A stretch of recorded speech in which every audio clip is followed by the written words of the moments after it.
him gently, gently back to the house.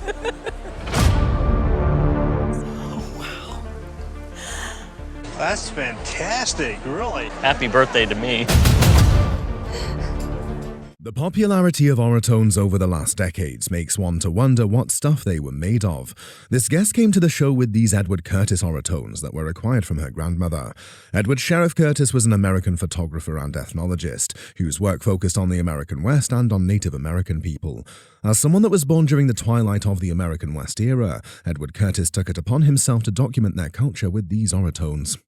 With the help of some American aristocrats, Edward Curtis began producing his gold tone photographs, also known as oratones, in 1916.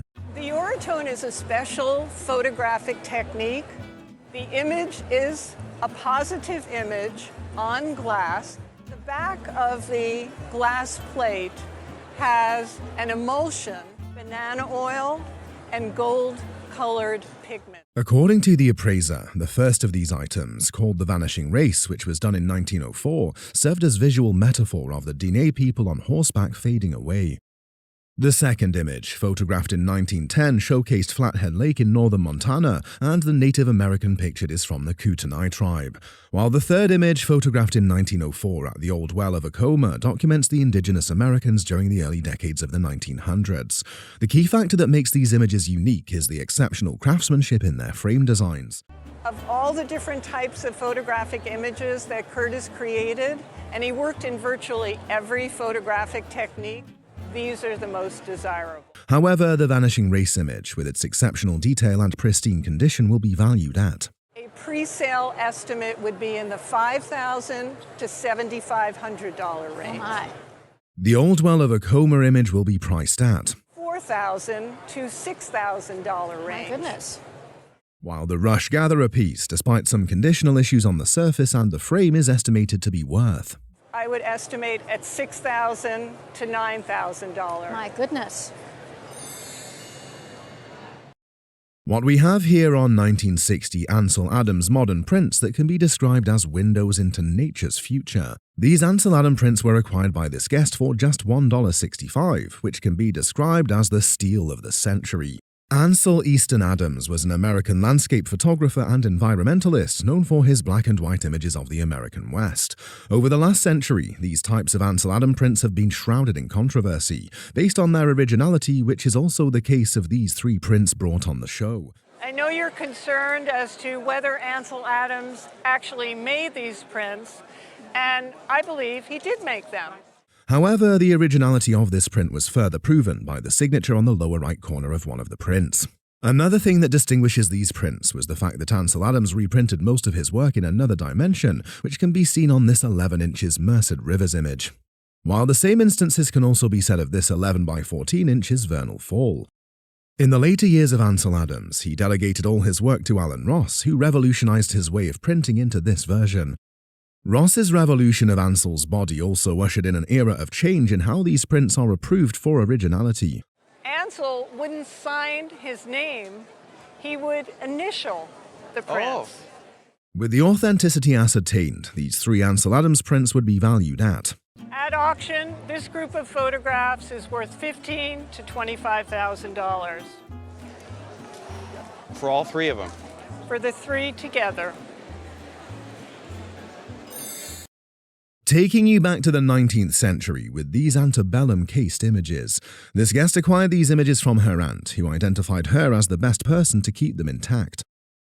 According to the appraiser, antebellum pieces like these are not ordinary antebellums. Rather, they consist of photographs of people from the Vicksburg area. That area actually from Claiborne County, which is just south of Vicksburg. And these people lived on a plantation called Buckhorn Plantation. The people of Vicksburg, Mississippi include the Natchez Native Americans, civilians who lived through the siege of Vicksburg, and people who helped rebuild the city after the war. These photographs were taken in the 1850s, and not every one of them are daguerreotypes, as against the inaccurate assumptions of the guest. Daguerreotypes are the first successful form of photography, with some sort of shiny mirror-like surface as seen with this image. Also of note is this ambrotype within the image, a positive image on glass created from an underexposed collodion negative against a dark background. Along the antebellum cased images is this ambrotype image of a boy with a badly corroded format. Another picture that caught the eyes is this image of a keeper among the Vicksburg community. That his name was Stephen Armstrong and that he was the cook and he was much loved. So it was kept among the family photographs and daguerreotypes. Much to the surprise of the appraiser, it's rare to find an antebellum with the name and details of the slave attached to it. But it's unusual to see a slave holding a book when we know that in most states it was illegal to teach slaves to read. However, this daguerreotype of the African-American slave, with the history behind it, is estimated to be worth For maybe as much as $5,000. Oh my heavens. while the other 3 photographs are collectively valued at. Collectively, the 3 photographs there may be worth $200 or $300. Having a James Mason collection is like owning a treasure that connects you to Virginia's rich history and the legacy of a remarkable individual.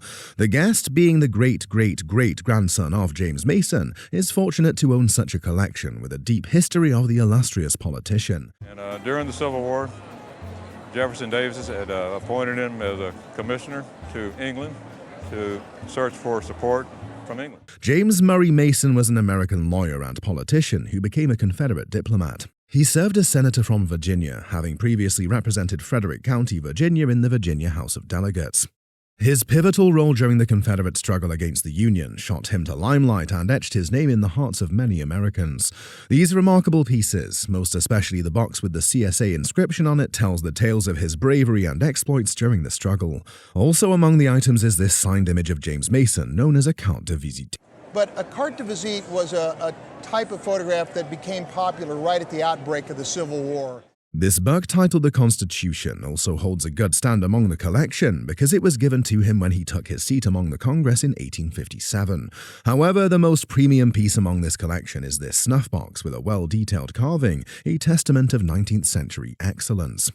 Talking about the value, this sterling snuff box with the inscription is estimated to be worth. That is probably worth between $10,000 and $15,000. This signed photograph is valued at. Carte de visite photograph is worth maybe $100. The Book of Constitution, although in very terrible shape, is worth a few $100s. While the CSA inscribed liquid cabinet is set at. Is worth a couple $1,000s. Whether you're a history buff, a collector, or simply someone who appreciates the mystique of the American West, owning photographs of Buffalo Bill can be a truly special experience. This guest was fortunate enough to own multiple special photographs of Buffalo Bill that she inherited from her grandmother. William Frederick Cody, known as Buffalo Bill, was an American soldier, bison hunter, and showman. Bill was one of the most famous and well-known figures of the American Old West. He started his legend at the young age of 23. Shortly thereafter, he started performing in shows that displayed cowboy themes and episodes from the frontier and Indian wars. He traveled through Europe and played before the European royalty by the dozen. He was a great popular hero of America's late 19th century. However, there are many photographs of Buffalo Bill that were taken, but these sets stand out most especially this one that shows him in frontier uniform. Another one among these sets of photographs is this one that was taken in Wyoming towards the end of his career. The most eye-catching one is this signed photograph of Bill that showcases him as a businessman. In terms of value, this autographed Buffalo Bill photograph is worth around. The autographed photograph alone is probably worth between $1,500 and $2,000. While this photograph of Bill in frontier uniform is estimated to be around. This photograph is probably $300 to $400 or maybe $500. And also this photograph of him on horseback is valued at. This is a lesser valued photograph, maybe a couple $100. Collectively, these Buffalo Bill photographs were valued at $2,000 to $2,500. Wow. Are you surprised? I'm surprised. I always had these and I love them and I would never part with them because they're my heritage, but I had no idea they were worth that much money. Imagine holding a piece of history in your hands. This collection of Civil War era photographs brings the past to life in a deeply personal way. Like a masterfully curated exhibition, these photographs offer a glimpse into the treasure trove of the guest's collection, which boasts over 30 remarkable pieces. The story of these photographs begins with a family legacy, one that the guest has carried with him since childhood. Behind the lens of these extraordinary photographs stands a giant in the world of photography, Andrew J. Russell. Andrew J. Russell was a towering figure in photography who emerged during the American Civil War, capturing the brutal beauty of war and the transformative power of the American West. As a photographer for the Union Pacific Railroad, Russell traveled across the continent, documenting the construction of the Transcontinental Railroad and bearing witness to the triumphs and tragedies of the American West. From majestic landscapes to grueling labor and the displacement of Native American tribes.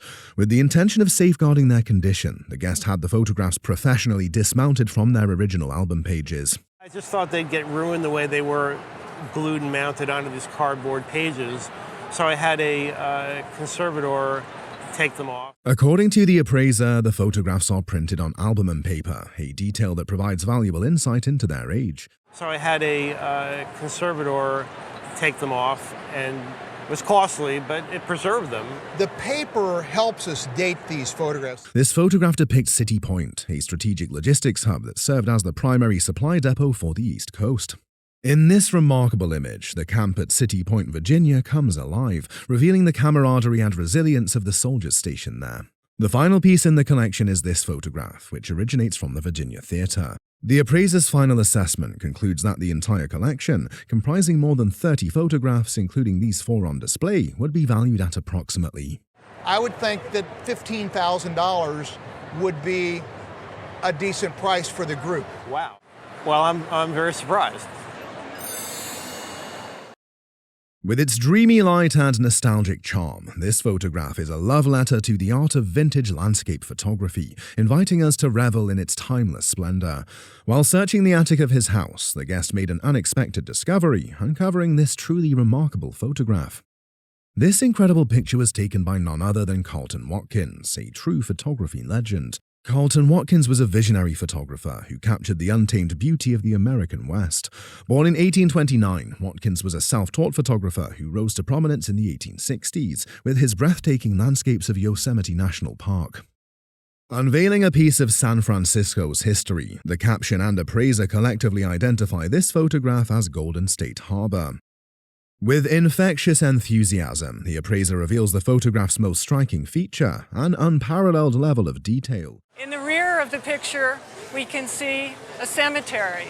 In terms of the size of the photograph, it's very big. A testament to the photographic innovations of the 19th century, this image is preserved as an album print, a technique that defined an era. Beneath its captivating surface, the appraiser uncovered a hidden defect, a flaw that would dramatically impact the image's worth. Possibly they were trying to put it in a picture frame, and so they clipped or trimmed about 3 inches from the top of it.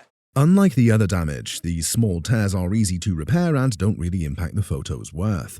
In a world where condition is king, the damage to this photograph is a cruel fate, stripping it of its former glory and reducing its value. Had this picture not been cut, it would be a $20,000 to $30,000 photograph. Like a rare gem, this photograph's value shines through, even with its imperfections, with an estimated auction value of. I would say a conservative estimate at auction would be $4,000 to $6,000. Thank you very much for bringing it in. This album of Carte de Visite is a rare glimpse into the lives of 19th century Americans, a true historical treasure. The album contains a stunning collection of portrait photographs, each one revealing the unique character and story of a Native American individual.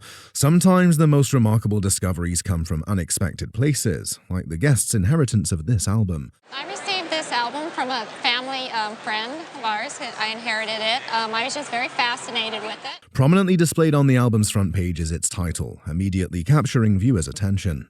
Titles the album and gives us the name of the missionary who was active in the Indian territories. The appraiser notes a significant connection between this album and a pivotal yet tragic event in Minnesota's history. That resulted in a series of Indian wars that did not end until the Battle of Wounded Knee in 1890. The Battle of Wounded Knee, fought on December 29, 1890, was a devastating culmination of the U.S. government's brutal suppression of the Native American ghost dance movement, resulting in the massacre of over 150 Lakota Sioux men, women, and children. A visual journey through the history of Native American leadership unfolds within the pages of this album, featuring portraits of legendary figures from the late 19th century. Little Crow, who was the Sioux leader, decided not to negotiate with Sibley, but to engage in a series of wars. Credit for these outstanding photographs is attributed to J.E. Whitney, a notable photographer of the time. These photographs are further enriched by the inclusion of textual annotations, which identify the individuals depicted and offer insights into their lives. Taking into account the quantity and rarity of the photographs, as well as their format as album and carte de visite, the auction estimate for this album is: The album would bring, in an auction environment, between $15,000 and $20,000. You're kidding me. I'm not kidding you. Imagine a time when photography was still a marvel, an art form so new that each portrait was a singular, cherished possession. The daguerreotype was an early photographic process invented by Louis Daguerre in the 1830s and introduced to the public in 1839. Prior to its development, Louis Daguerre, a French scientist, artist, and photographer, partnered with Nicéphore Niepce, an inventor who had produced the world's first heliograph in 1822 and the oldest surviving camera photograph in 1826 or 1827. This coalition brought about the first commercially successful photographic method, the daguerreotype, which marked a significant milestone in the history of photography. This particular piece features a portrait of a man seated before a clavichord, a musical instrument widely used during the Renaissance, Baroque, and Classical periods. Enhancing its historical value, the daguerreotype remains in its original frame. At auction, this early example of photography would undoubtedly command a considerable price. I'd put a $2,000 to $3,000 estimate on it. Nope. Are you happy? Yes. Very, very shocked. At first glance, this photograph commands attention. Its composition, lighting, and subject matter draw the eye into a world meticulously framed by Margaret Burke White. Margaret was an American photographer and documentary photojournalist. She was also the first American female war photojournalist. Taken in 1929, this photograph exemplifies her signature ability to transform industrial might into art. The guest inherited this photograph from her father. Its subject captures one of the steel-making processes, epitomizing the industrial age. Well, it's one process of about 15 or 20 that she made for my dad that show from the very beginning where they charge the blast furnace all the way through to the ingots that are being rolled on the ingot floor. There is a strong contrast between shadows and highlights, accentuated by the glow of molten steel. The rich blacks, deep grays, and stark whites enhance the sense of movement, heat, and industry. A black-ruled border, a signature element of Margaret Burke White's style, frames the image. Additionally, the cream-colored double-weight paper further authenticates the photograph. Given the high collectability of Margaret's work and the provenance of this piece, it is estimated to be worth. I would estimate this picture at $4,000 to $6,000. The one print? The one photograph. But there's a whole series of them in my brother's attic or basement. There's something magical about old circus photographs, the way they capture moments of awe, mystery, and excitement from a world long past. On display is a collection of photographs that the guest has meticulously gathered in several years. Well, I've acquired them over about a 15-year period. The autographed picture of P.T. Barnum was my first one. One standout piece in this collection is a photograph of P.T. Barnum, which is also autographed by him. P.T. Barnum was an American showman, businessman, and entertainer, best known for promoting celebrated hoaxes. At the base of this particular photograph, we can see the signature of its photographer, Charles Eisenman. Charles Eisenman was a renowned New York photographer of the late 1880s, known for his work in the Bowery district. Most of the photographs in this collection were taken by Eisenman, including the portraits of the tattooed man and the bearded lady. Interestingly, nearly all of these photographs are the same size and are classified as cabinet card photographs, dating back to the late 19th century. What makes this collection even more fascinating and valuable is the presence of performers' signatures on the backs of several photographs. Additionally, the appraiser noted some smaller photographs in the collection, known as calling cards, and captured in them are some performers from that era. And what I discovered in doing some research about ladies in the circus who had this sort of soft and fuzzy hair is they were known as the Circassian women. With over 100 photographs of historical significance to American theater history, this collection is estimated to be worth. I would estimate them at $10,000 to $15,000. Wow. Now I'm shaking. What we have on display is a photograph taken by Van der Zee in 1934. Van der Zee was an American photographer best known for his portraits of black New Yorkers. The subject of this vintage photograph is Father Divine, also known as Reverend M.J. Divine. Divine was an American spiritual leader from 1907 until his death in 1965. He proclaimed himself to be God and led a religious movement that emphasized communal living, racial integration, celibacy, and economic self-sufficiency. At the bottom of the photograph, there is an inscription that helps identify its subject. Accompanying this photograph is a book featuring the original portrait on its frontispiece.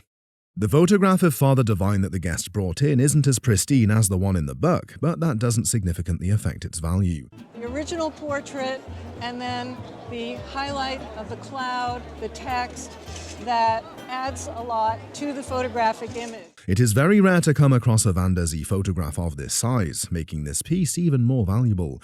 According to the appraiser, if this photograph by Van der Zee were to come up at auction, it would command a price of Be in the area of $2,000 to $3,000. For it? Yeah. Oh, wow, thanks a lot. That's awesome. Presented is a striking orotone portrait, where light and depth blend seamlessly on glass, creating a luminous, almost lifelike golden glow. The guest came to the show with this Edward Curtis orotone that he bought at a sale years ago. Edward Curtis was an American photographer and ethnologist whose work focused on the American West and on Native American people. In 1899, Curtis was appointed as the official photographer for the Harriman, Alaska expedition, a scientific journey that documented the region's landscapes, wildlife, and indigenous communities. His work from this expedition helped establish his reputation and fueled his lifelong mission to preserve Native American heritage through photography. According to the appraiser, this picture is a 1906 orotone, measuring about 14 by 11 inches that depicts Teddy Roosevelt in a dignified pose. Teddy Roosevelt was the 26th President of the United States of America, serving from 1901 to 1909. Curtis had actually photographed Roosevelt and his children in New York in 1904, and it was around that time that Curtis had the idea of photographing Native American people west of the Mississippi. This portrait seems to capture more than just an image, but the very essence of its subject. An auction estimate for this portrait, given that it is in its original frame but has a chip, would be valued at. Auction estimate would be in the $10,000 to $15,000 price range. Oh my, no, I didn't have any clue. Wow. Photographs have a way of unlocking memories, each one holding a story waiting to be told.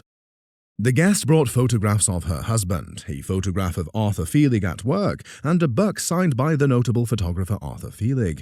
Arthur Feelig, known by his pseudonym Ouija, was a photographer and photojournalist, known for his stark black and white street photography in New York City. Feelig, a self-taught photographer with no formal training, was said to have developed his photographs in a makeshift darkroom in the trunk of his car. Most of his notable photographs were taken with very basic press photographers and methods of his era. According to the appraiser, these photographs are from the 1950s, each with a different subject matter. You also brought in some pictures of Ouija at work. That picture was taken during this sitting, and it was taken by Frances Avery, which was Ouija's girlfriend at the time. On the right side of that photo is Bobby's mother, Sophie, and Arthur taking the picture. At first glance, the photographs captivate with their originality, but closer inspection raises questions about their authenticity. In terms of the pictures, the way they're framed and presented, we don't see Ouija's signature. Furthermore, the publication titled Ouija's Secret is remarkably signed by him. Ouija's signature, and then later on in the publication are the images of Bobby reproduced. This one is reproduced in the publication. This one is a variant. This publication ultimately settled the questions about these photographs' authenticity, confirming they were indeed by Ouija.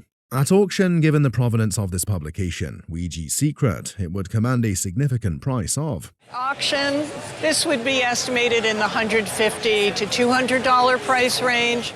Finally, a pair of images taken by Ouija himself, presented at auction, would command a significant price of. My auction estimate would be in the $1,500 to $2,500 price range. God, that's great. Displayed with deep reverence, this piece reflects a nation's mourning during a pivotal moment in history. The guest brought in an 1865 Abraham Lincoln mourning parade banner. Abraham Lincoln was the 16th President of the United States, serving from 1861 until his assassination in 1865. Lincoln, a self-educated man of humble beginnings, rose to prominence as a lawyer, Whig Party leader, Illinois state legislator, and U.S. representative. Through unwavering leadership during the American Civil War, he preserved the Union and upheld the Constitution. According to the Appraiser, this banner was used during the mourning period following Lincoln's assassination, a solemn artifact reflecting the nation's grief. Smallest town to the biggest city, there were demonstrations, parades of mourning. What makes this banner particularly fascinating is the parade detail at the top, symbolizing public tribute. That this could have been used in a nighttime march, and to see this great shaft, and I mean, I love the shaft. The patina, the color, the feel of it it's got great feeling to it. To see this in this condition is really amazing. The back carries an even more compelling message. Our country shall be one country. In the realm of political collectibles, Lincoln-related artifacts are among the most coveted, significantly enhancing this banner's historical value. The Lincoln mourning items are a little bit a step down in terms of value than the campaign items. This, on the other hand, is such a special thing with the original shaft, the torch, and the two-sided sign. At auction, with its rich provenance, this piece would command an impressive value of between $15,000 and $25,000. Oh my goodness. Well, early aviation photos capture the bold moments of humanity's first flights.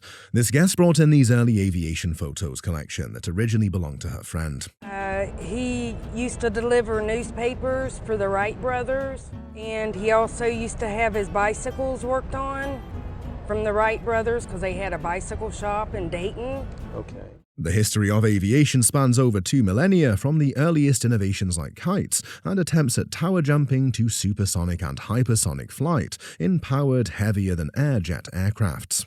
According to the Appraiser, among the 40 collections, he selected 3 photographs that illustrate very well why the collection is important. The first one among the 3 depicts the landing of the first airplane to cross the English Channel in a flight from France, where it landed in Dover, England. The pilot was a very famous French pilot named Blériot. His plane was very fragile. It occasionally crashed. The plane that made the first crossing was transferred from the landing strip to Selfridge's department store in London, where it remained on display for a number of years. The second photo depicts the crashing of the Blériot airplane. The Appraiser pointed out the plane was used up until about World War I. The third photograph is of the Wright brothers plane in foreground and another plane modeled after the Wright brothers behind it. The Wright brothers, Orville Wright and Wilbur Wright, were American aviation pioneers, generally credited with inventing, building, and flying the world's first successful plane. Many of the striking photographs in this collection were captured by the agency, each one telling a unique story through its lens. On the back of one of the photographs, a stamp is revealed, bearing the name Rapid, along with a clear warning: reproduction is prohibited. And it gives the address on the Rue Montmartre in Paris. Oh, wow. At auction, the first photograph of the Blériot plane landing in Dover would be valued at, I would estimate, would bring between $1,500 and $3,500 at auction. Just that one picture? Just that one alone. The second photograph would command a substantial price of between $1,000 and $1,500 at auction. The third photograph of the Wright brothers would be valued at also between $1,500 and $2,500. If the entire collection were brought to auction, it would command a significant price of the estimate would be between $7,000 and $10,000. Wow. That's pretty good. This photograph, given as a thoughtful gift, captures a moment in time that holds both personal and historical significance. This photograph is signed by the world-renowned Ansel Adams. Ansel Adams was an American landscape photographer and environmentalist known for his black and white images of the American West. Ansel helped found Group F/64, an association of photographers like Edward Weston, Willard Van Dyke, and many others who advocate for pure photography, which favored sharp focus and the use of full tonal range of photography. According to the Appraiser, this photograph is of the monolith face of Half Dome and the Merced River. This photograph was taken in 1938. Okay. Itself was probably made in the late 60s to the mid 70s. Notable features of this photograph include its 8 by 10 inch size and the fact that it was produced as a special edition for sale in Yosemite Valley exclusively for visitors. This photograph also bears his signature, a rare and sought-after mark of authenticity. Most of these prints were done by assistants, and they were not typically signed by Ansel Adams. So while this is a fairly common occurrence insofar as it was sold through the gift shop, it's very uncommon to have a signature. In a gallery, given the excellent condition of this photograph, it would command a significant price of between $4,000 and $6,000. That's amazing. I had no idea that it would have been. What stories have you heard about the iconic prints of Ansel Adams? This beautiful Ansel print was given to the guest by his friend. Ansel Adams was an American landscape photographer and environmentalist known for his black and white images of the American West. He developed his early photographic work as a member of the Sierra Club. His early photos showed careful composition and sensitivity to tonal balance. This photograph we have here depicts the picture of Yosemite Valley in California, in Yosemite National Park. Ansel Adams made many trips to Yosemite because he fell in love with the natural landscape and found that that was going to be the subject matter of his photography. According to the appraisal, Yosemite was one of those places that he recognized as a fragile, majestic, and beautiful wilderness. This stunning photograph is in 1936, known as Valley View, capturing the essence of nature's grandeur. So the negative was generated in Adams's early career before he became an environmentalist and a public figure. One key feature of this photograph is the hand-stamped mount on the back, reading special editions of fine prints. He decides that he's going to work with a team of darkroom technicians. He himself is no longer going to do a lot of the printing and make what he referred to as open-ended editions. According to the appraiser, this special edition was introduced around 1958. Another remarkable aspect of this print is that it is signed by Adams himself in the lower right corner, enhancing its provenance. Given the signature on this print, at auction, it would command a substantial price of between $2,000 and $3,500. Wow. Camera Work was a pioneering magazine that redefined photography as an art form. The guest arrived with a treasured collection of Camera Work magazines, a gift from his mother many years ago. Camera Work is considered to be one of the most influential photography publications of the early 20th century, founded by Alfred Stieglitz. Alfred Stieglitz, a visionary photographer and modern art pioneer, founded Camera Work to elevate photography to the realm of fine art. Stieglitz gained widespread acclaim for his pioneering work in photography and his influential magazine articles, advocating for photography as a legitimate form of art. In 1893, he became co-editor of American Amateur Photography. The first issue of this magazine, when opened, reveals a stunning, warm-toned photogravure. Stieglitz had actually been trained in the photogravure process because when he told his father in the 1890s that he wanted to be a fine art photographer, his father was so horrified that he said, "You have to develop a skill. You need a trade." Photogravure is a high-quality photographic printing process used to create finely detailed prints from photographs. According to the appraiser, Camera Work was available by subscription, costing $6 per year. And each year, 3 or 4 different issues would be published, and those issues would reflect works by many different photographers. One special print featured in Camera Work was championed by Clarence Wright, reproduced on delicate Japan tissue paper. One of the reasons that Camera Work is so prized is the delicacy of these very beautiful reproductions. The last issue of Camera Work showcased a reproduction of Edward Steichen's photograph The Pond. The original photograph recently sold at auction for over $3 million. Wow. At auction, considering the historical value and provenance of this Camera Work collection, it would be valued at Estimate on it, my estimate would be $60,000 to $90,000. Thank you. You made my day as well. This photograph captures the grandeur and architectural elegance of an iconic bridge. The guest brought in a photograph gifted to his aunt by Margaret Burke White. Margaret Burke White, an acclaimed American photographer and documentarian, was a trailblazer in her field. She also became the first American female war journalist and famously photographed the Fort Peck Dam, which graced the cover of Life magazine's debut issue.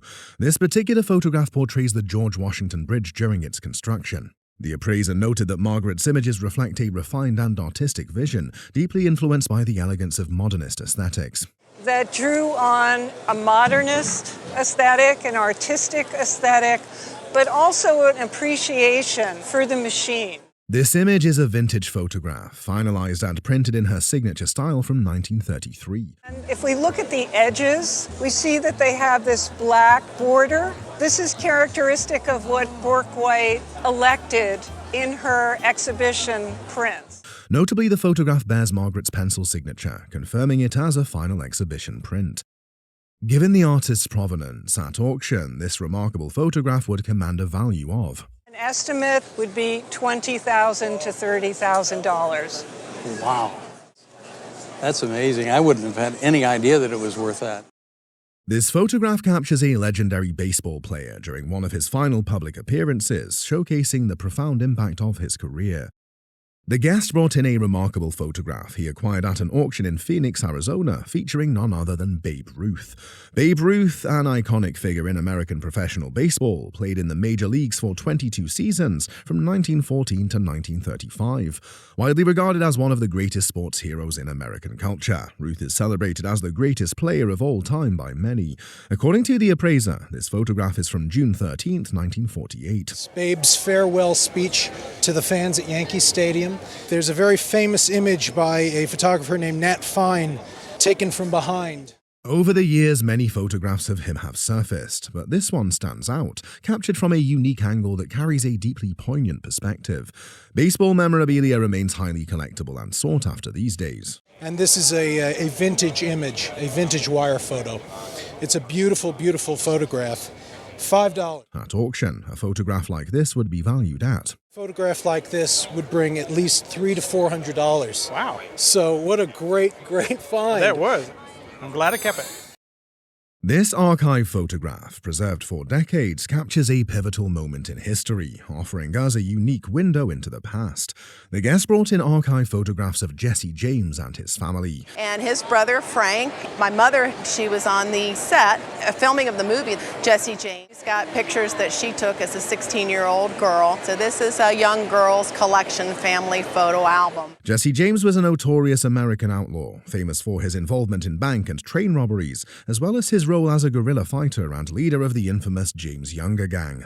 Over time, Jesse James became a legendary figure in American folklore, romanticized as a rebellious hero who fought against perceived injustices.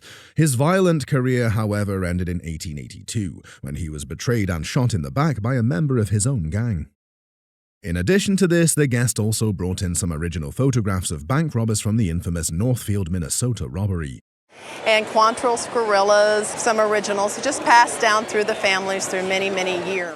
The first photograph is different from the others we have here, as it shows Jesse James at just 14 years old, offering a rare glimpse into his youth. Jesse James was born in 1847, so the date of this portrait would be around 1861. We look at the tonality of this photograph and its presentation on a cabinet card. The photograph itself is a silver print. According to the appraiser, this photographic technique, the production of the photograph can be dated to around 1861. These original Count de Visite-sized photographs, dating back to 1876, capture a pivotal moment in history, the year of the daring Northfield bank robbery. Additionally, there's a photograph that's associated with the infamous Quantrill robbery gang. Jesse James rode with Quantrill's gorillas. In fact, my great-grandmother's middle name was Quantrill. She was Fanny Quantrill Samuels, which Dr. Samuels married Jesse's mother. So the family association, the association with some of the most notorious figures of the 19th century. If these collections were to surface at auction, given their historical context, their value would undoubtedly soar. Would be $15,000 to $25,000. Thank you so much for bringing it in. Thank you so much. How does this photograph offer a unique glimpse into the past? The guest brought in a photograph that was bought at a local auction. She was advertised as a vampire.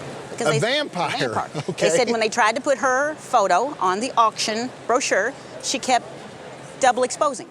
According to the appraiser, this photograph has a recent history of auction records of almost $3,000. Titled Coloma, this photograph invites us to step into a moment frozen in time, offering a glimpse of something both intimate and profound. This much of Coloma, from about here up, was illustrated on the dust jacket of a book called I Married Wyatt Earp by Josephine Marcus Earp.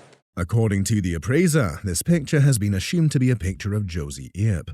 Josie Earp was the common-law wife of Wyatt Earp, a famed Old West lawman and gambler. Another intriguing detail in this photograph is the inscription reading PN Company, followed by a copyright date of 1914, adding an extra layer of authenticity and historical value. The Pastime Novelty Company was a business that operated in the late 19th and early 20th centuries, primarily known for producing novelty items. If this photograph were to be valued at auction, it would be valued at... It's about a $150 photograph, so you still did all right. Thank you. Thanks for bringing it in. It's a great story. Hang her right back on the wall. Imagine a snapshot from over a century ago, capturing not just a moment, but an untold story. The guest revealed this photograph from her husband's grandfather, a map maker who contributed to a map in 90 degrees south, where this image was also published. What also makes this an important piece is the fact that it is a carbon or pigment print titled the Terra Nova Icebound. Another thing is the photographer's signature, Herbert G. Ponting, initialed HG, which appears in the lower right corner. Herbert George Ponting was a pioneering English photographer and filmmaker, renowned for his captivating and enduring documentation of polar exploration. He started out as a journalist. He photographed during the Boxer Rebellion in China, went to the Philippines, and in 1910 was designated photographer of the official British expedition to Antarctica. He worked with Commander Robert Falcon Scott on the Terra Nova expedition, which departed from New Zealand in 1910 bound for the South Pole. On the ship, several figures are visible, including crew members, Siberian ponies, dogs, and a motor sled. Ponting was photographing all along, on board the ship, as the crewmen left the ship. The expedition reached the South Pole in January 1912. Today, these photographs are highly sought after as valuable artistic works. A carbon print photograph like this would be valued at... Carbon print at $7,000 to $10,000. No way. I didn't realize it was anything like that. This 1887 San Xavier hotel ledger and ephemera tell the story of the hotel's daily life and operations, offering a rare glimpse into its rich history. The ledger was handed down to the guest by her well-traveled grandfather. And in the course of his travels, he met some of the military people who were responsible for capturing Geronimo. During a celebration at the hotel, the clerk gave the grandfather this ledger, featuring details and signatures of key figures in Arizona history. The ledger, dated November 6, 1887, holds a snapshot of history from that day. November 6, 1887, there was a big celebration in here in Tucson for General Nelson A. Miles, who was the Army commander in charge of the Department of Arizona, who was directly responsible for, we don't want to say capturing Geronimo, because Geronimo really surrendered. The appraiser described the ledger as a vast amount of ephemera. Things like the invitations to the ball that was held for Nelson Miles, the dance card that was used at the dance. It has a picture of Miles on the front and Geronimo on the back, and these marvelous photographs of the parade that occurred at the time of the celebration. Ephemera refers to short-lived printed materials that have become valuable collectibles. Noteworthy signatures in the ledger include those of Barry Goldwater's father, Carl Hayden's father, and Virgil Earp. Barry Goldwater and Carl Hayden were prominent American politicians, while Virgil Earp was a notable law enforcement officer. In a retail setting, this unique piece would be valued at a significant price of probably worth between $8,000 and $10,000, and it might be worth a lot more than that. E.J. Belloc's photographs offer a rare and intimate look into people's lives, capturing them with remarkable care and artistry. The guest found this artwork from a woman with a collection of items in an old house. Ernest Joseph Belloc was an American photographer known for his intimate and evocative portraits. This collection of photographs features 20th century portraits of prostitutes in New Orleans' Storyville district, capturing a significant aspect of the era's social history. The appraiser identified an important detail in one of the photographs, an entryway leading to the renowned House of Prostitution. And it's really quite marvelous in terms of the range of female beauty that introduces the gentleman to the trade. However, at the turn of the century, Alderman Sidney, a U.S. politician, championed the cause to clean up the waterfront and eliminate prostitution in the area. This area, Storyville, was named after him, and it became a community where prostitution was legalized. Fast forward to the 1960s and 1970s, after the decimation of the House of Prostitution, renowned photographer Lee Friedlander discovered glass plate negatives which he used to create the Storyville images. Glass plate negatives are an early form of photographic negatives, made of glass coated with a light-sensitive emulsion used before film to capture high-resolution images. The appraiser remains uncertain about the value of these photographs, as tests are needed to confirm whether they were from 1900 and 1920, the period when Belloc was active. However, if these photographs are verified to be those from the 1900 to 1920 era, their retail value would be set at Would be in the $2,000 to $4,000 range. On the other hand, if these photographs are found to be prints made by Lee Friedlander, their value would be The value is going to be more in the $600 to $900 range. Margaret Burke White's 1946 photograph of Gandhi shows strong composition and symbolism, capturing the spirit of India's independence struggle. Mahatma Gandhi was a visionary leader of the Indian independence movement, who used non-violent resistance to challenge British rule, inspiring civil rights movements worldwide. This piece was passed down to the guest from her grandfather. However, upon further research, the guest was both excited and intrigued to learn that the photograph was taken by the renowned Margaret Burke White. For her to be a woman photographer going into his inner chambers and photographing him, I'm sure he had something to say about that, because women in 1946 in India were basically chattel. And so for a professional woman, American woman, to come in. Margaret Burke White, born in 1901 in New York, became the first female journalist at the inception of Life magazine. The appraiser, who was amazed, inquired how the guest's grandfather acquired the photograph. I don't really know. He was an Episcopal minister, and this was in Northern California in the East Bay, and he was involved with the civil rights movement. He really looked up to the peacemakers. He had it when he came into our home. This is an early print, possibly a vintage piece that came with its original frame and matte backing, featuring a framer's sticker and lacking a zip code. This photograph was taken in 1946, approximately 2 years before his assassination. However, the back of the photograph was inscribed with Gandhi's Day of Silence. He'd spend a day each week in silence, just reading articles and working on his chakra, or his spinning wheel. I know that it was chosen as one of Life magazine's. Given the controversial tenets surrounding this image, the guest explained how she had reached out to an online gallery to inquire about the value of the photograph before coming to the roadshow. And they had never handled an original print of her lifetime. They'd only handled, after her death, authorized by her estate prints. They said that they'd sold the authorized prints. However, the appraiser's valuation of this very early Margaret Burke White piece is set at of between $40,000 and $50,000. Wow.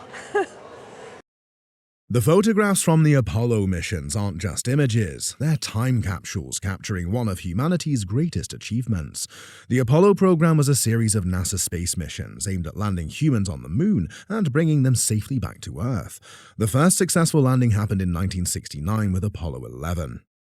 NASA, or the National Aeronautics and Space Administration, is the U.S. government agency responsible for space exploration and aerospace research. These remarkable photographs were entrusted to the guest's father by a man who lived behind his house. Specifically, these photographs are linked to the Apollo 14 mission in 1971 and the Apollo 17 mission in 1972. The Apollo 14 crew included Alan B. Shepard Jr., Stuart A. Rosa, and Edgar D. Mitchell. Meanwhile, the Apollo 17 crew featured Eugene A. Cernan, Harrison H. Schmitt, and Ronald E. Evans. At auction, this Apollo mission photograph would fetch a significant price of. An auction estimate would be $5,000 to $7,500. Some photographs are not just images, they are windows into an entirely different world. Man Ray's 1929 signed photograph is one of those. This piece was passed down to the guest by her grandmother, Marguerite, who was born in Paris. The photograph is part of a series by Man Ray, born Emanuel Radnitsky in 1890 in Philadelphia, who became a prominent figure in 20th century avant-garde photography. Man Ray moved to Paris in 1921 and quickly became an integral member of the Dada movement before later joining the Surrealist. He was fortunate enough to be exhibiting very early upon his arrival, but commercially he wasn't as successful as he would have liked. So this led him to open a portrait gallery in 1922, which allowed him to have an income, but then also could practice works to express his own artistic endeavors. During the Surrealist movement, women were often portrayed as objects to be seen rather than as active observers. This is exemplified here, with her hair and eyes closed. It's more about his artistic expression. In other places this work has been displayed, the picture is usually inverted. So it's usually her portrait is at the top with her hair flowing downward, which almost makes a little more sense because it goes along with gravity. This photograph embodies a distinctly surrealist concept, with her face positioned at the bottom and her hair flowing upward. Man Ray expertly mounted this piece, which features his signature below. It's a complete dreamlike state that is emphasized by her eyes being closed, and additionally this defying gravity motion of her hair. Additionally, a buck by Man Ray, which complements the photograph, was also presented. In 1934, Man Ray put together about 100 images and sent them to the publisher James Thrall Sobey to create a book that he was hoping to have published in America and show the public what he was doing in Europe. What makes the buck particularly special is its remarkable inscription, which reads, "For Geet, who helped make this buck with her golden hand, Man Ray." The Buck, photographs by Man Ray, 1920, Paris 1934, which showcases his groundbreaking work from that era, is highly regarded. We have Gita. The orientation is inverted. So how wonderful for the concept of surrealism to be able to have a single work in either orientation and have a totally different and exciting meaning to it, and also to allow people to experience it in a different way. A buck like this in excellent condition, with all parts intact, would be valued at a significant price of. I would estimate at $3,000 to $5,000. However, this buck holds an added value due to its signature by Man Ray, despite being in rough condition. Given its current state, the estimated value would be at $1,500 to $2,500. The print, featuring a unique image and distinctive characteristics, would be estimated at a significant value of would be anywhere from $3,000 to $8,000. A conservative estimate for this exceptional print at auction is I would estimate the work at $25,000 to $35,000. Given the print's current condition, it is estimated to be valued at. In the current condition, I would estimate this print at $20,000 to $30,000. Wow. The 1931 Dane Tasker X-ray photograph of a lily is a perfect blend of art and science, revealing the flower's hidden beauty in stunning detail. This particular piece was owned by the guest's great-aunt, who lived in Palm Springs, Los Angeles. Her daughter was ill and in the hospital, and that her doctor gave her this photograph as a gift. Interestingly, the guest first discovered the image on a greeting card while visiting a floral shop and decided to purchase it. And looked at the back of the greeting card, and it mentioned a gallery. On the internet, I found a book that was pictures from the showing that was at the gallery, and this photograph was in the book. The photographer behind this masterpiece is Dane Tasker, a pioneer in X-ray photography who captured natural subjects with incredible artistic precision. He was a physician, a radiologist at the Wilshire Hospital in Los Angeles. As both a physician and a photographer, Tasker frequently gifted his photographs to nurses, patients, and colleagues. He became interested in photography in the 1920s. And so here he is in his day job using X-rays, and he has a kind of aha moment that I'm going to look at flowers as the subject matter of my pictures. He'd already been photographing for about 10 years. Later in his journey, Tasker crossed paths with Will Connell, a distinguished Los Angeles photographer known for his expertise in documentary-style photography. If this piece were to be sold at auction, it would command a significant value of would be $6,000 to $9,000. That's great. Photographs enrich our understanding of the past, and this beautiful piece is a prime example. On display is the William Mortensen photograph, acquired by our guest from a housemate in the 1960s. William Mortensen was a pioneering American photographer, renowned for his artistic and dramatic approach to capturing surreal and atmospheric images. Mortensen started his photography career in the 1920s, photographing and retouching in the Hollywood film industry. In 1931, he left Hollywood and opened up a studio in Laguna Beach. He collaborated and clashed with notable photographers, including Ansel Adams and other F/64 group members. And the very crisp rendering of the landscape. And look at the Mortensen photograph. The background has a rather fuzzy kind of effect. Founded in 1932, the F/64 group advocated for straight photography, characterized by clarity, sharpness, and realism. Mortensen's photographic approach clashed with the F/64 group's values, making him an outlier. He made a lot of sensual images of the female figure, some of them nude. He also did a lot of surrealist studies of men and portraiture that were very symbolic. He manipulates his negatives with techniques like hand drawing and painting to create a more artistic result. Mortensen expertly directs his models to achieve precise expressions and poses, making his work stand out. Despite minor discoloration, the item was auctioned at an estimated value of in the $2,000 to $3,000 range. One notable aspect of photography is its ability to capture and preserve moments, documenting history, emotions, and memories. These hand-tinted Japanese photos showcase late 19th century Japan's transformation under Western influence. A number of European photographers went to Japan and opened photographic studios. These European photographers hired local artists to hand color their photographs. Our guest acquired these items from her neighbor, whose grandmother allegedly took the photographs. One of these photographs captures traditional Japanese life, featuring people in kimonos and ceremonial scenes. The geisha gathering shells is another poignant scene, showcasing the elegance and artistry of Japanese women during the Meiji period. There's also an inventory number. This particular image shows geishas picking shells. It's a posed image. It's an image that's meant for tourist consumption. Meiji, also known as Emperor Meiji, 1867 to 1912, Japan's 122nd emperor, is considered one of the most important figures in Japanese history. These late 19th century photographs showcase Japan's diverse landscapes, from iconic landmarks to urban and coastal areas. These photographs are taken all over Japan, in Tokyo, in Yokohama, in Nikko. We can also see a photograph of traditional Japanese buildings, highlighting Japan's uniqueness from a foreign tourist's perspective. These photos served as personal mementos for tourists and also helped portray the country's growing international presence and cultural identity. Another notable feature was the use of bamboo frames, which added a unique aesthetic and cultural significance to the photographs. These stunning hand-tinted Japanese photos, in excellent condition, are estimated to be valued between in the $700 to $1,000 range. Wow, great. That's wonderful. The displayed item is the 1902 to 1903 Portland mugshot album, a gift to our guest from a family friend in the 1960s. Who worked at the Portland police station. They were putting it all on microfiche and throwing them away. So I don't know how many remain out there, but there's one.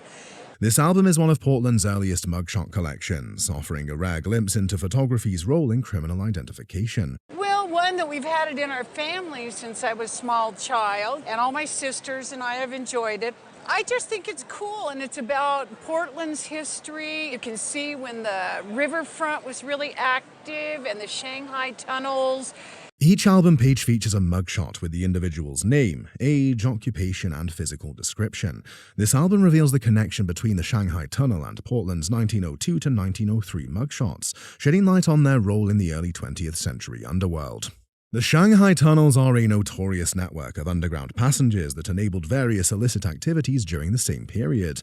People could travel underneath, and maybe there were a lot of opium dens, prostitution, people would live down there. The album is valuable for its dual significance, documenting Portland's criminal history and preserving the stories of those involved. Another great feature is the stark black and white photographs, enhanced by early techniques, which possess unique historical and artistic value. This album now serves as a research and education tool, illustrating the evolution of criminal justice and photography in law enforcement. A notable characteristic of this album is how it preserves Portland's history by connecting residents and the public to their local law enforcement history. Because when we look at these pictures, they tell us something about people. This album contains around 1,500 photographs. Although the pages are incomplete, the appraiser estimates it could still be auctioned at a value of Would be in the $6,000 to $9,000 range. That's wow. We'll all be surprised over that, yes. Today's featured item provides a unique glimpse into the early days of one of the world's most iconic brands and its creators. Here are family photos of Coca-Cola founder Asa Griggs Candler, presented by his youngest great-grandchild. In 1886, John Stith Pemberton, a pharmacist in Atlanta, Georgia, created the original formula for the beverage and sold the rights to various investors, including Asa Candler. Under Asa Candler's leadership, the company became Coca-Cola. He recognized the beverage's potential and aggressively marketed it and expanded it. So it is safe to say that Asa Candler is the key figure in expanding Coca-Cola into the iconic company it is today, while John Pemberton is its inventor. He gave most of his money away. So he figured the family could get on their own and I'm afraid so. But this is a lot of fun. It's a lot of history. I'm sure it must hang over a mantelpiece or something like that.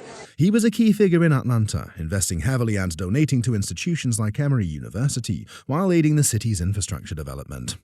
Candler led Coca-Cola until 1916, then sold most of his stake. Despite this, he still remained wealthy and influential until his death in 1929. People ask that all the time, Ken. It's interesting in that he was really a philanthropist as much as a founder of Coca-Cola, and he gave it all away. Alongside Asa Candler, the pictures featured his brothers, William and Samuel Candler, with prominent professions like a bishop, judge, and lawyers. Given its excellent condition, the item was appraised at an estimated value of Value-wise, $500, $700. Unlike modern photographs, daguerreotypes couldn't be copied and can remain in excellent condition for centuries. On display is the Edgar Allan Poe daguerreotype, acquired by our guest from a small antique shop in Walnut, Iowa. Something I had in one of my books, which I do daguerreotype research, and it looked very much like Edgar Allan Poe. Edgar Allan Poe was a renowned American writer and poet, famous for his Gothic and macabre tales. Born in Boston, Massachusetts, Edgar Allan Poe was a pioneer of mystery, horror, and detective fiction, dying mysteriously at 40. It is a daguerreotype of Edgar Allan Poe. Now, Poe was born in 1809 and he died in 1849. This daguerreotype, likely taken by William Abbott Pratt, an American photographer, architect, and inventor, is the only known photograph of Edgar Allan Poe.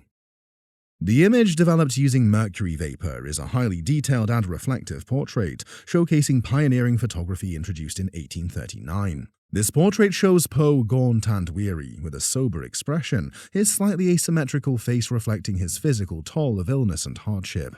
A candle damage on the face adds to the photograph's historical narrative, highlighting the fragility of early photography and the passage of time since Poe's era.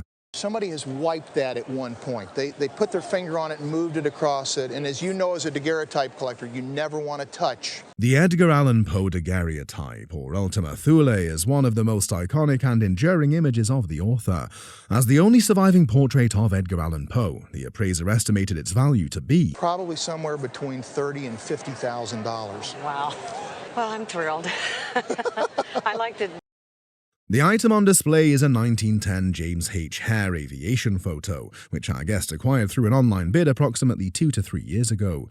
James H. Hare was an American photographer born in Massachusetts, best known for his pioneering work in documenting the early years of aviation. He gained prominence for his aviation photography in 1910, frequently working with the Wright brothers and other key figures in the field of aviation. The Wright brothers, Orville and Wilbur, were American inventors and aviation pioneers, credited with creating and flying the first successful powered airplane. This photo was created using the gelatin silver print process, which was one of the primary methods for producing photographic prints in the early 20th century. The gelatin silver print features a grayish-black tonality with white highlights and was widely adopted due to its superior image quality, ease of use, and durability compared to earlier methods. A silver gelatin print is going to have a grayish-black tonality with white highlights. An albumin print is a sepia-toned or brown-toned photograph on a very, very thin paper. A notable feature in this picture is the Wright brothers' first flight in 1903, which proved that powered, controlled flight was possible, one of the most pivotal moments in the history of aviation. The plane rises just above the trees, so the elevation isn't too high, but high enough so that we know it made it into the sky. Another fascinating feature of this photograph is the signature of James H. Hare, which further confirms its authenticity. This photo captures the early spirit of aviation, focusing on speed, distance, and flight time, the key factors that pilots of the era sought to improve. And a lot of Wright brothers activities. So the notion that photographers could cover topical events, especially events in which there was movement, indicates that the technology of the camera had really progressed and improved.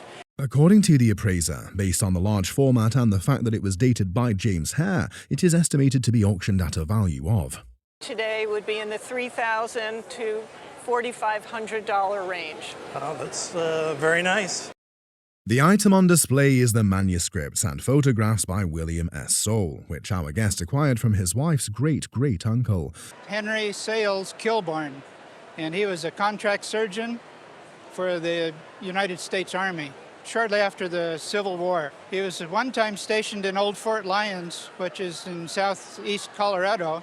William S. Soule was an American photographer renowned for his portraits of Native Americans, particularly from the Great Plains tribes such as the Kiowa, Comanche, and Cheyenne.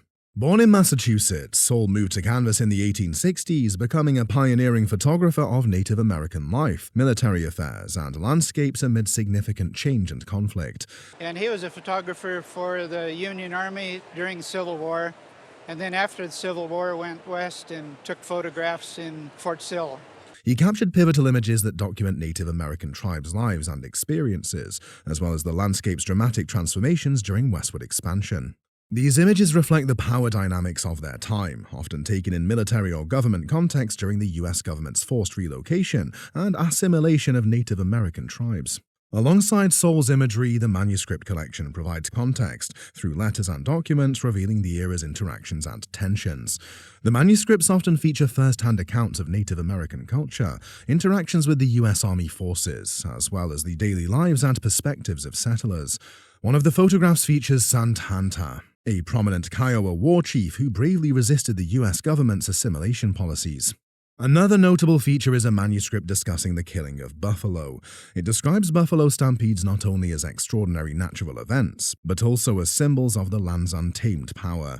And then a drawing of a buffalo hunt, and there are probably, 20 drawings that he included in his typescript manuscript. It's a great group of things relating to Indian territory.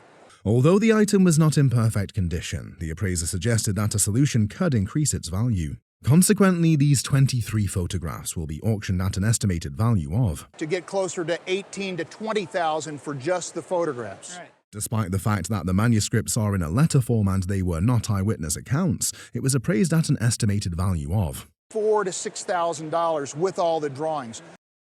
The featured artwork is the Mike Disfarmer portraits, which were inherited by our guest from her great-uncle. He had these photos made of his daughters, Iola and Picola. We found out who the photographer was from a newspaper article that was located with the pictures that said that his name was Mike Disfarmer. Mike Disfarmer was an American photographer known for his stark and emotive portraits of rural individuals in his hometown of Heber Springs, Arkansas. His real name was Michael Mayer, but he adopted the name Mike Disfarmer in the 1930s to distance himself from his German heritage following World War I. Mike Disfarmer was actually born in Indiana, and he never really felt like he was part of his family. They were farmers. He didn't want anything to do with that profession. He just always felt like he was an outsider. His personal style featured stark, high-contrast lighting and close-range shots, resulting in intense, intimate depictions of his subjects. Although Disfarmer's portraits were largely unknown during his lifetime, they have gained significant recognition in the decades since his death. People began to find out about who this photographer was, this mysterious photographer who just appeared in this small town and created over 3,000 glass plate negatives of the inhabitants. The first portrait features a smiling little girl, believed to be the younger sister of the two other girls in the adjacent frame. The second portrait depicts a baby girl seated in a relaxed posture, and she is also thought to be the younger sister of the two girls in the adjacent frame. The third portrait features two beautiful girls in modest prom dresses, typical of rural American life, and they are believed to be the older sisters of the girls in the previous photos.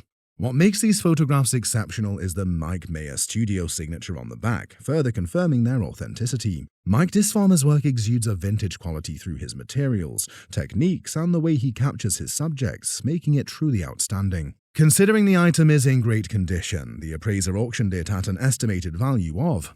And I would put an estimate of $8,000 to $12,000 on the group. Wow.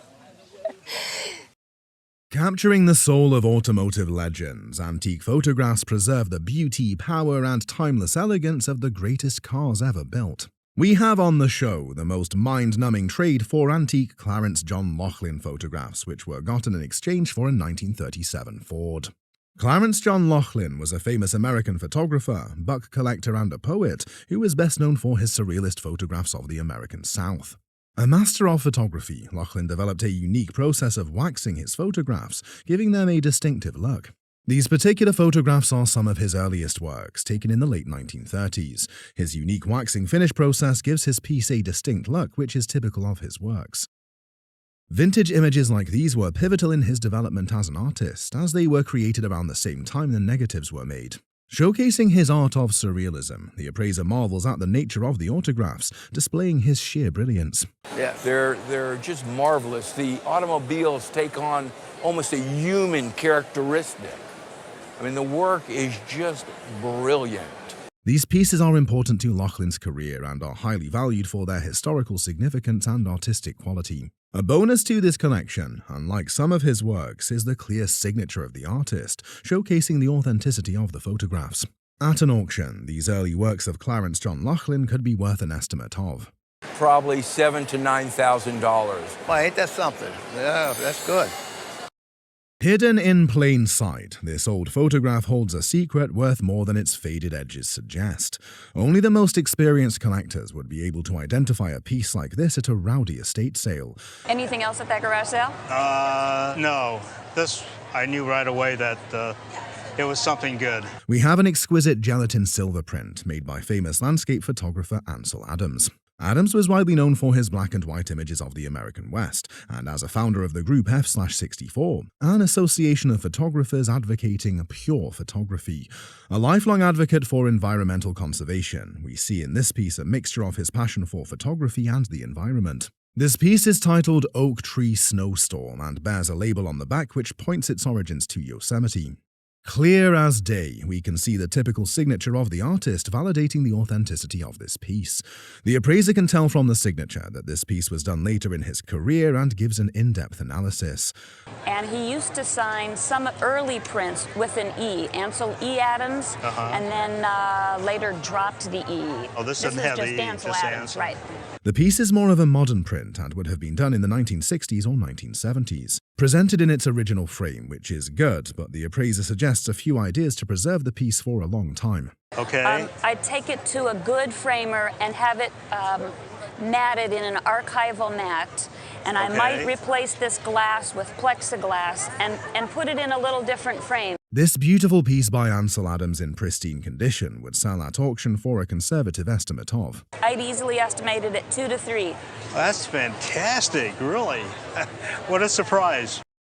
Tucked away in a dusty attic, this forgotten family picture turned out to be worth a fortune. Well, this has been in my wife's family for over 60 years. From a distance, it looks like an ordinary photograph of the United Satiated Flag, but a closer observation will leave you speechless. It is a photograph of over 1,000 military personnel saluting and positioned to make the United States flag. Further observation of the lower right corner of the piece shows the hallmarks of the Mayhart studio in Chicago. This photograph is a trove of mysteries, and the appraiser does justice to uncovering the truths of it. It was done in 1917, a significant year which saw the entrance of the United States into the scenes of the First World War.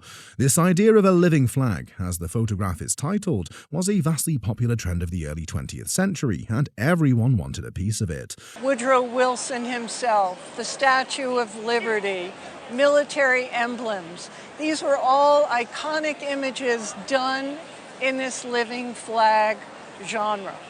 The appraiser gives an even closer observation to see each of the military personnel in the picture, sparking goosebumps. If we look at the individuals in this picture super close up, you in fact do see that each of them are standing at attention and saluting. Although its edges are well faded, this century-old photograph in its original frame is still highly desirable. In history, trend, and sheer brilliance, this majestic living flag photograph is highly desirable for collectors. If it were auctioned off, this 1917 photograph would sell for nothing less than $1,500 to $2,500. I appreciate that because it does have sentimental value to us about 4 generations later. They say a picture is worth 1,000 words, but in this case it might be worth thousands of dollars. An ordinary purchase at a book and paper show was later revealed to be the works of famous American photographer of the late 19th century, John Stryker. Born in Rockford, Illinois, Stryker was most remembered for his body of photographs he took of the Olympic of Western sport. Integral to the growth and development of the sport, he is known to have developed novel ways of photographing action during an event. The legend is that he had a camera strapped to his boot, and he would lay down in the arena and take the pictures so the bull looked like it was actually flying. Super locomotion. It's way up in the air, and the cowboy is doing the best he can to stay on. The presented collection is basically a testament to the early days of the rodeo sports. Although we have 4 pictures presented, the appraiser focuses on 2 which display the theatrics of the sport in action. Of a rodeo, you have probably a clown dressed up as a matador to keep the bull from goring the cowboy. Most of the works of the artist are in really terrible condition, as he would sell his photographs to cowboys who would nail them to a wall. Nonetheless, the collection we have here is in excellent condition, as opposed to other photographs on the market. The most interesting photograph with the cowboy in action would sell for an approximate. This photograph at $1,500. Painting a theatrical scene of the 19th century rodeo, this second image would retail for probably $500. Finally, the pair of bull pictures, which the appraiser remarks are rather unusual of the artist, would sell collectively for. At retail, the pair of them are $1,500. Wow, I had no idea.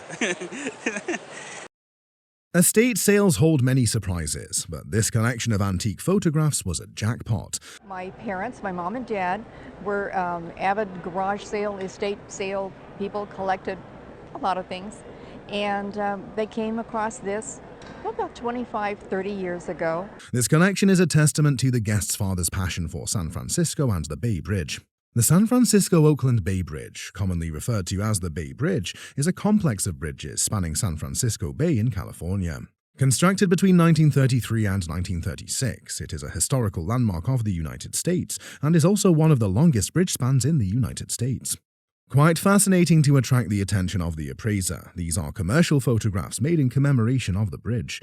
Interestingly, one of the photographs bears the name of a man, and he adds some notations to give some much-needed perspective to the photographs. The finished bridge. Like this one, he says he's on top of the main tower, Casper. It has a little arrow drawn. So, you know, that's me up there. And he's speaking in the third person, too, right, which I love. He refers to himself. Another picture capturing the same man, Casper, shows him in the strands of the cable of the bridge. This album is so historically accurate, it could serve as a little documentary of the construction of the bridge. Right. So it's a fabulous time capsule for the building of this bridge and a nice human story behind it as well. The condition of these photographs is outstanding, making them even more desirable. An auction call for a documentary album on the San Francisco Bay Bridge would assign a conservative value of. I don't see any reason why it wouldn't sell within an estimate of $400 to $600. Oh, very nice. Hidden for generations, these Civil War photographs reveal a family's incredible wartime history. What we have here is a remarkable family photo album documenting every member of the guest lineage who served during the Civil War.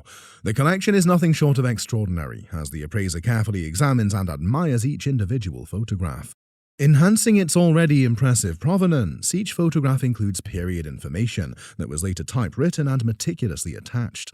The images of the guests' ancestors are carefully preserved in tin frames, each protected by a pane of glass. With expertise in historical photography, the appraiser quickly identifies these images as ambrotypes on tin, a rare and valuable format. The exceptional preservation of these photographs, combined with their historical significance, makes this album highly sought after by collectors. Beyond its sentimental and familial importance, the collection holds immense historical value, capturing a personal perspective of the Civil War era. Given its rarity, provenance, and pristine condition, this collection is expected to fetch significant interest at auction. With all factors considered, the appraiser estimates its auction value to be We're talking several $1,000s. a simple heirloom, a priceless legacy. This antique photo hides a shocking secret. This piece tells an intriguing story of the guest's grandmother and her deep passion for the circus. Compliments to my grandmother, who actually ran away, left her young son, gave him the decisions to stay either with his stepdad or to go with her to join the circus. Without a second glance, the appraiser immediately identifies it as a gelatin silver photograph. Originating from the circus, a photograph like this would typically have been a souvenir, but this one carries a personal touch. It bears a handwritten inscription from John F. Slater, the chief clown, dedicated to the guest's grandmother. Dated 1921, as indicated by the inscription, this photograph captures the golden age of traveling circus performances. The appraiser highlights its significance, noting that it serves as a nostalgic souvenir from an era that officially ended when the circus closed in 2017. Despite its age, the print remains in remarkably good condition, a testament to the care with which it has been preserved by the guest's family. The detailed provenance and personal connection make this a truly unique collectible. Its historical value, combined with its excellent condition, enhances its desirability among collectors. A rare and sentimental piece like this could fetch a notable sum in the right auction setting. At auction, this circus show souvenir would be worth an estimated. I would estimate this print at $100 to $200. Oh, wow. Okay, well, it has so much meaning. What seemed like just another family heirloom turned out to be a collector's dream. Photograph I got from my uncle. He collected old photographs. Since passed away, we inherited it. All I know is that it's by Diane Arbus from 1963. Presented here is a stunning photograph by the legendary Diane Arbus, a true showstopper in every sense. Arbus was an American photographer renowned for capturing a wide range of subjects, including children, couples, elderly individuals, and middle-class families. She is considered one of the most influential artists of the 20th century, with her work refining the boundaries of portrait photography. Her images challenged conventional notions of subject matter and blurred the lines between the photographer and the photographed. This particular piece, titled Woman in a Rooming House Parlor, perfectly exemplifies her distinctive artistic vision. An intriguing stamp on the back of the print provides a clue to its origins, leading to an important discovery. We learn that the print was made by Neil Selkirk, the only person authorized to produce posthumous prints of Arbus's work. Adding to its provenance, the piece bears the signature of Diane Arbus's daughter, Dune Arbus, further verifying its authenticity. While posthumous prints are not as sought after as those made during her lifetime, they remain highly desirable among collectors. The exceptional condition of this print enhances its value, making it a significant addition to any photography collection. A conservative auction estimate for this remarkable posthumous print of Diane Arbus's work would be approximately would be estimated at between $15,000 and $20,000. Some buy furniture at estate sales, others uncover priceless pieces of photographic history. This particular find is a fascinating piece of history, capturing a mass celebrated by Pope John Paul II. Pope John Paul II was head of the Catholic Church and sovereign of the Vatican City State from 1978 until his death in 2005. The historic event took place in San Antonio in 1987, drawing a staggering crowd of 350,000 worshippers. But the significance of this photograph doesn't end there. Its creator is none other than the legendary Eugene Omar Goldbeck. Goldbeck was a renowned commercial photographer, best known for his mastery of panoramic photography. Unlike this piece, his most famous works include large circuit panoramas of military personnel and bases, as well as smaller banquet panoramic formats. The appraiser is mesmerized by the sheer brilliance and quality of this panoramic photograph. It serves as a true time capsule, transporting viewers back to that monumental moment in San Antonio. A perfect example of Goldbeck's skill, this piece has been meticulously preserved in its original frame and under a protective glass lid. The remarkable clarity and detail of the photograph further solidify its historical and artistic significance. Its pristine condition makes it a highly desirable collector's item, sought after by both photography enthusiasts and historians alike. At auction, this extraordinary photograph by Eugene Goldbeck is estimated to sell for... This photograph would sell for $1,000. Wow. Nice. Yeah. Buried in a stack of dusty thrift store photographs was a hidden gem worth thousands. Purchased for what is clearly a steal, these are two original works by the iconic American photographer William Christenberry. Oh, I paid $5 a piece, probably less because the thrift stores have military discounts. Are you in the military? My husband was in the military in the U.S. Army for 22 years. Wow. Born in 1936, Christenberry was a photographer, painter, sculptor, and teacher who found lifelong inspiration in his childhood home of Hale County, Alabama. He is widely recognized for his haunting compositions of rural landscapes, weathered signs, and abandoned buildings, making him a pioneer in elevating color photography as an art form. These two photographs are prime examples of his work, captured in Hale County during the late 1970s. The appraiser quickly observes that one of the photographs has been removed from its frame, a detail the guest confirms. My husband unframed one of them. Okay. And Tell me about I saw the signature. Okay. I believe it was on this one. Okay. So, but I have seen this one on the internet more so. Okay. I don't know which one is the most famous of the... The first piece, previously unframed by the guest, is titled Signs Near Demopolis, Alabama, and bears Christenberry's signature in the corner, verifying its authenticity. The second photograph, popularly known as 31-cent gas, is also signed by the artist and belongs to a limited edition of 25. On the back of the first photograph, an interesting stamp from the Sander Gallery further strengthens its provenance. Gerd Sander was a prominent figure in the art world known for handling significant photographic works. Both pieces are presented in their original frames and remain in absolute pristine condition, a rare find for works of this caliber. Given their provenance, condition, and the growing market for Christenberry's photography, the estimated auction value of both pieces would be... These between $1,000 and $1,500. Thank you so much. Not bad for $10. Not bad for $10. What if your great-grandparents left behind more than just a legacy? What if they left behind a hidden treasure? Presented as a collection of Civil War photographs handed down from the photographer of the guest's family. The format of the photographs are easily recognizable and attributed to one of the famous and earliest photographers in the United States, Matthew Brady. Studying under inventor and pioneer of daguerreotype Samuel Morse, Brady opened up his studio in 1844. During the Civil War, his use of the mobile studio enabled thousands of vivid battlefield photographs to bring home the reality of war to the public. The end of the war brought about a decline in his fortunes as his masterpieces went out of fashion, leaving him in debt. After his death, his negatives were reissued in the 1880s, and that is what we have here on the show. The appraiser emphasizes the significance and value of the original issue in 1860 as compared to these pieces. The original Brady-era issue stereographs from the 60s are worth more than these. And you can tell the difference because the earlier ones are on yellow cards. Okay. And they often say along the side, photographic history of war for the Union. Nonetheless, these photographs are quite an interesting Union Civil War collection, as the appraiser points out some notable pieces. We have a photograph of former President Abraham Lincoln at Antietam, which is valued at... That card's probably worth close to $1,000.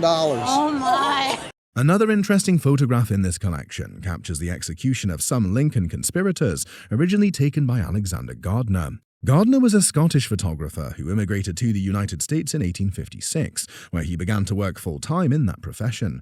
Although this piece is a copy of the original, the rarity of its depiction puts its value at close to $1,000. Okay. And you think you might have more, right? Yeah, Dad said there's more in the shoebox.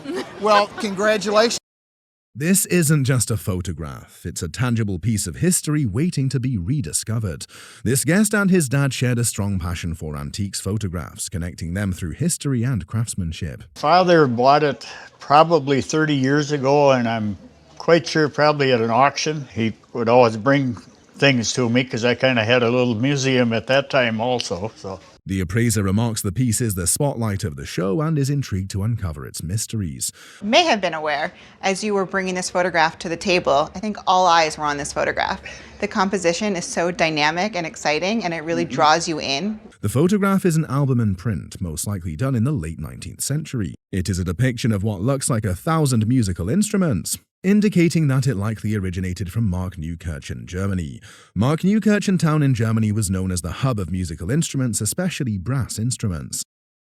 Although the piece is signed, the signature is impossible for the appraiser to decipher. The sheer brilliance of the print suggests it would have been commissioned by a musical instruments production company. The appraiser also points out that the original print is pasted to an even older mount. The breaks on this mount shows that it is not ideal for the piece and could cause future damage. As you can see, the mount is breaking. Right.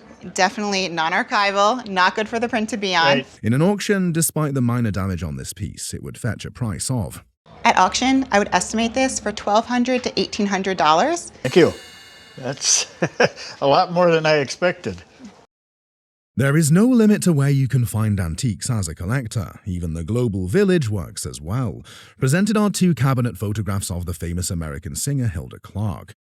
Born in 1872, Hilda Clark is best known as the basis for the character depicted in the early 20th century Coca-Cola advertisement drink. The appraiser showcases his analytical skill, deducting her age from just the picture.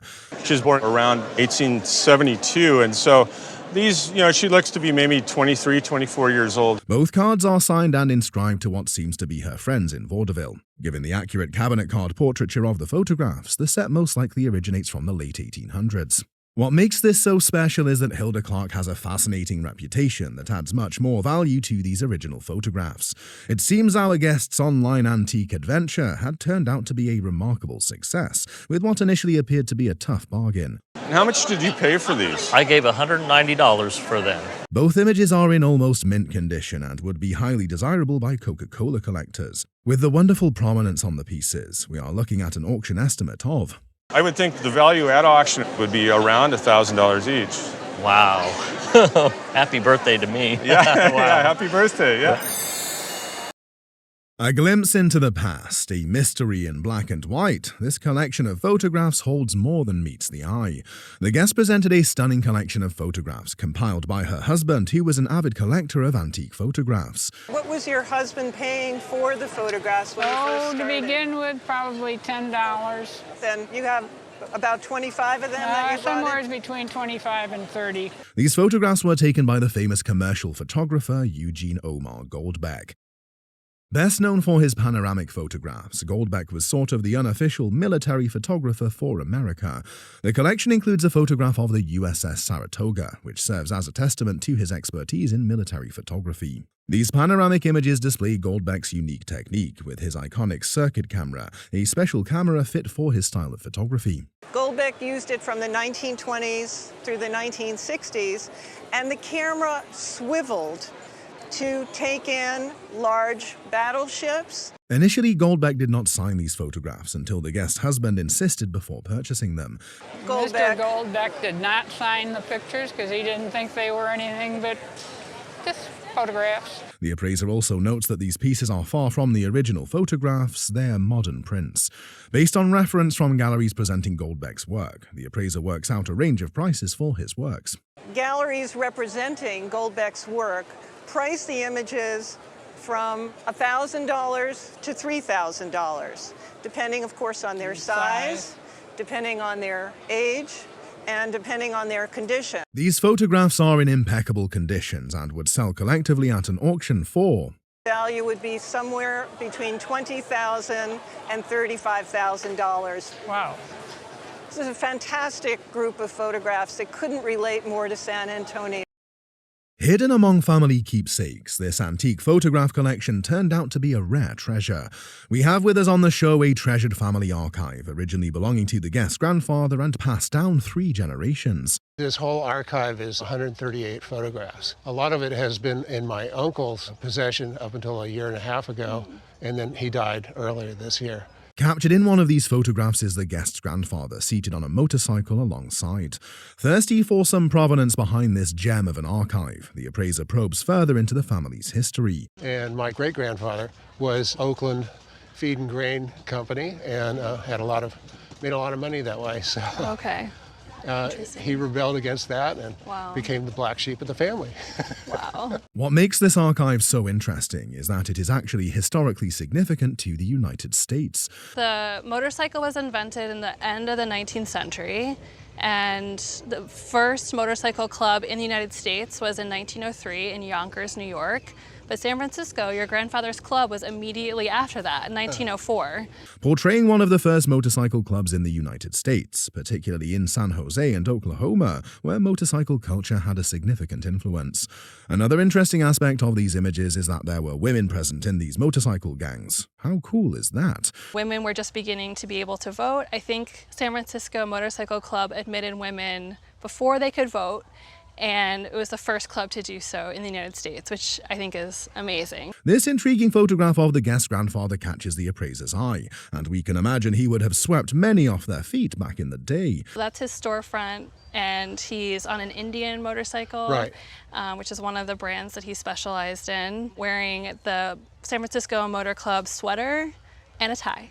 Almost a century old, how these pictures have remained in such impeccable condition is one for the detectives to figure out.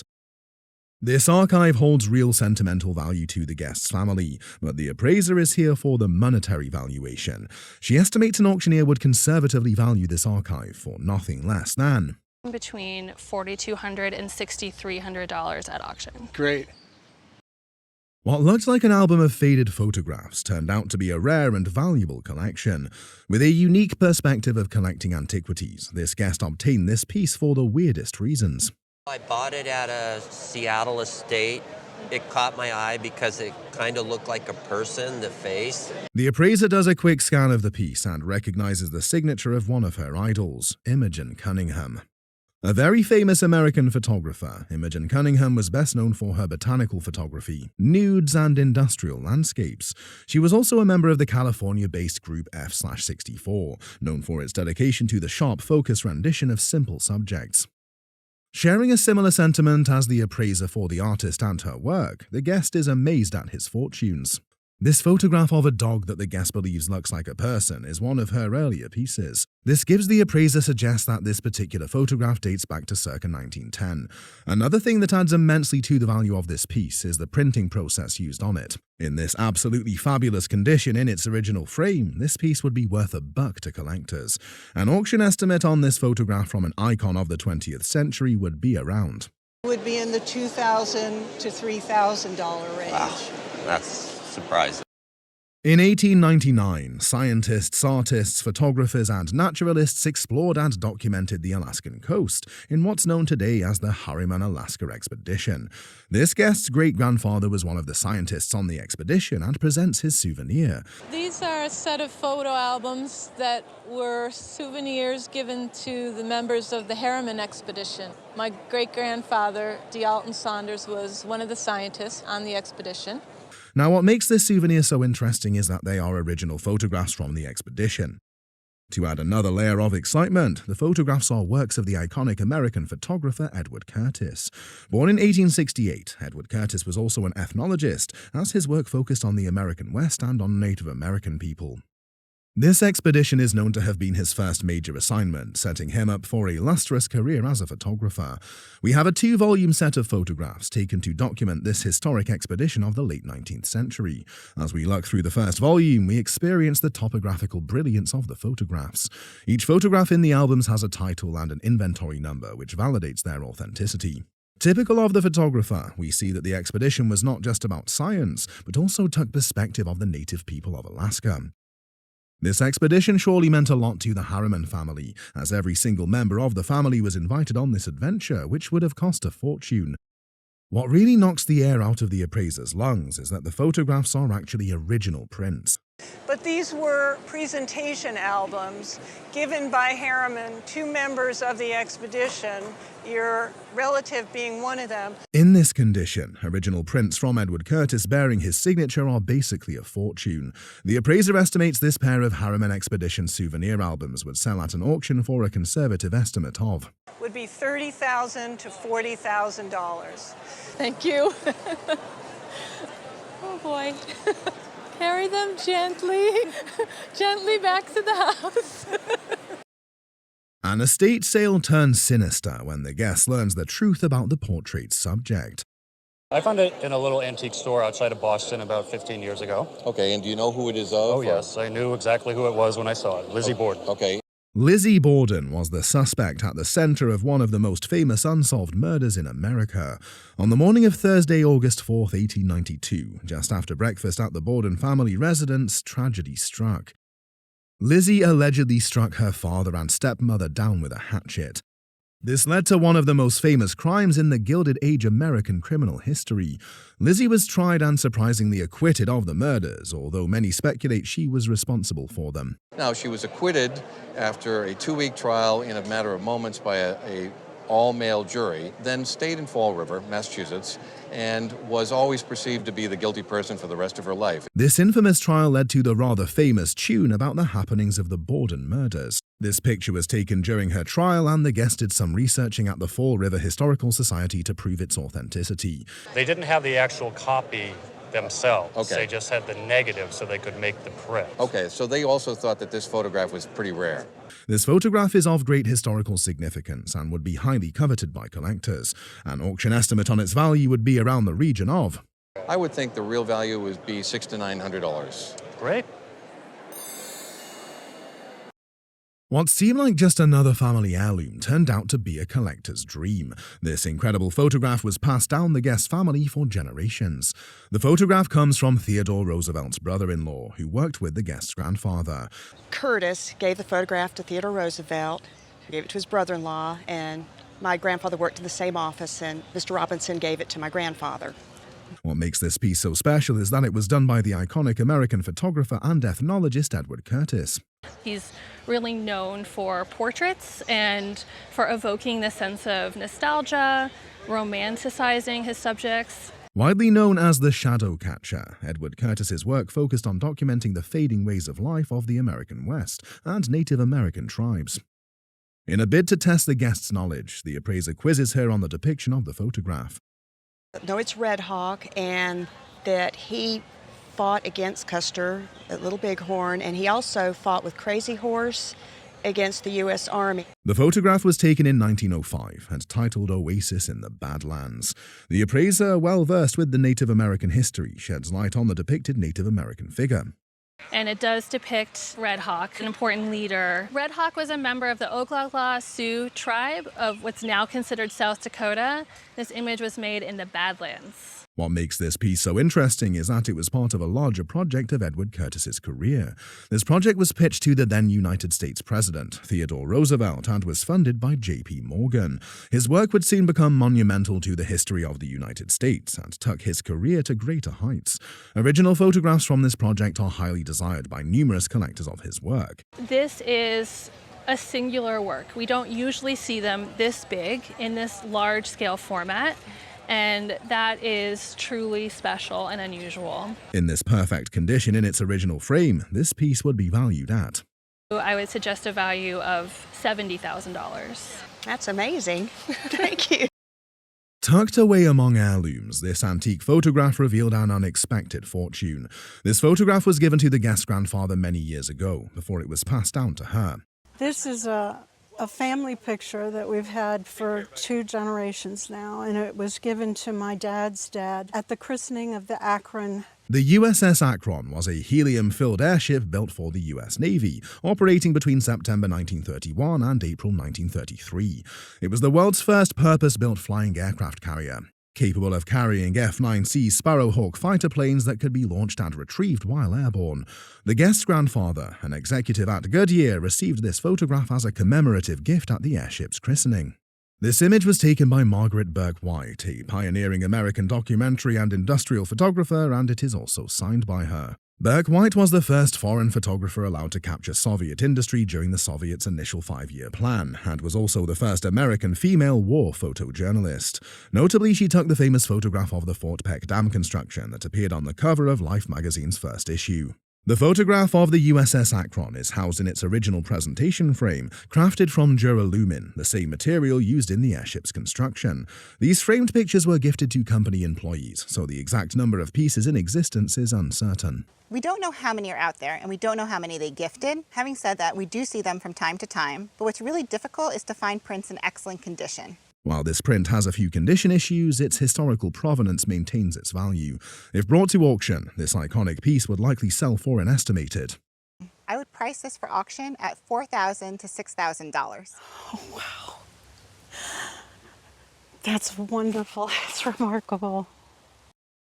Dusty, forgotten, and priceless, this antique photograph album has captured more than just history. This guest inherited a remarkable collection from an ancestor who worked with Edward Curtis on a later life expedition to Alaska. And he also went up to Selwick and to Noatak. It turns out that one of our relatives was his translator. And so these photographs basically are in my hometown area, and some of the people I actually knew. Upon hearing about the roadshow, the guest pulled the volume from his archive and uncovered some interesting pieces of interest. No, I've had it for about 40 years, and so I just kind of stored it away until I heard you were coming to town, and so I started taking a look this morning, actually, and I found a particular one that was a big surprise to me. The appraiser shared his enthusiasm, how lucky to find pictures of his relatives, and surprisingly, his own mother's picture in the album. He also selected a couple of pictures for display and shared why they piqued his interest. The guest shares his native tribe's means of transportation and their depictions in the album. You know, we had two means of transportation in the summer. One was a kayak, not kayak, it's kayak. And the other was an umiak, which is the large boat. Another important photograph which showed the traditional way of preserving food used by the tribe. Our women turn the seal skin itself into an airtight container with handles on each end, and in there was food. A true lover of his tribe and their culture, the guest adds some extra information that would be important to tourists out there looking to explore his tribe of Native Americans in Alaska. Qiqiktaruk, or Kotzebue, is about 29 miles above the Arctic Circle, just above the Seward Peninsula. The appraiser corrects his premonition of the album made only in his native hometown, as we have many other pictures depicting other tribes up north. We were looking together at the list of illustrations, and they go all the way up the coast. So it's not just this region, it's further up. Yes. A highly significant collection, this guest holds with him what seems to be a fortune, an exceptional volume of original works of Edward Curtis. This volume would sell at auction for an estimated. Probably expecting to see it go for around $10,000 at auction. That's wonderful. Yeah. Ah, great. I describe my hometown as being